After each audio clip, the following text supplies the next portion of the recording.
We're currently in Carrollton Reservations today, where we handle 1-800-AirTran phone calls. When a customer calls in order to book a reservation, change a reservation, or any type of inquiry, it actually can be routed here and we handle the phone call. We have 3 contact centers, all of them located in Georgia. One is in Savannah, one is in Atlanta, and of course one here in Carrollton. Usually when a customer contacts CRD, they've already spoken to someone at the airport.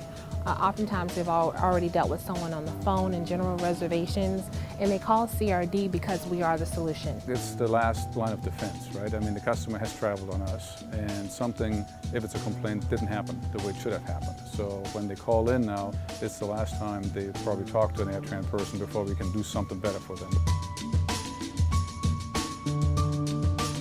Class seems to have what it takes to be a customer service agent, just because of the patience that he reflected today, and in the understanding, so yeah. Well, I spent about 50 minutes with Lori in CRD. The biggest surprise was the first several calls were not even complaints. They were people looking for help for changing things. I did not expect that at all. I really thought that the phone just rings and every time she picks up the phone somebody's yelling and screaming.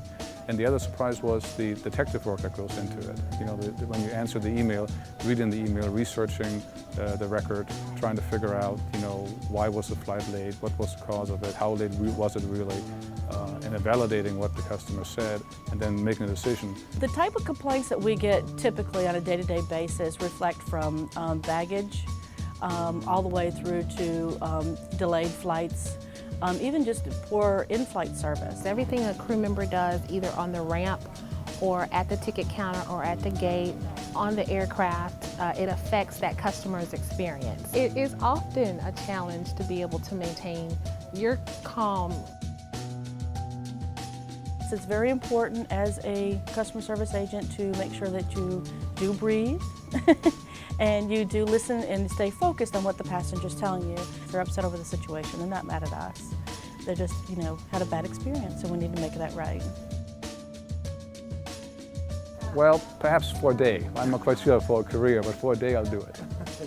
To me, it would be tough dealing with generally negative things, you know, most of your day, because you're getting one complaint after another, or you get, you know, somebody wants to change something. So you have to, I think it's important to maintain compassion for the customer. One of the most satisfying parts about working reservations is knowing that you're a part of somebody's life. We have people that are going to Disney for the first time with their small children, or if you're going to a wedding, just knowing that we were part of that and making it possible. The best thing that we can say to other departments is that, you know, greeting and looking people in the eye and saying hello to them every day and smiling and you know, whether you want to or not, just be there for them, you know, and let them know that, you know, we want them on our airline. We want them to have a good trip. In the super competitive business, it's hard for us to get the customer on board. And once we have them and we disappointed the customer, it's very easy to lose the customer. So whatever we can do to keep the customers is very important.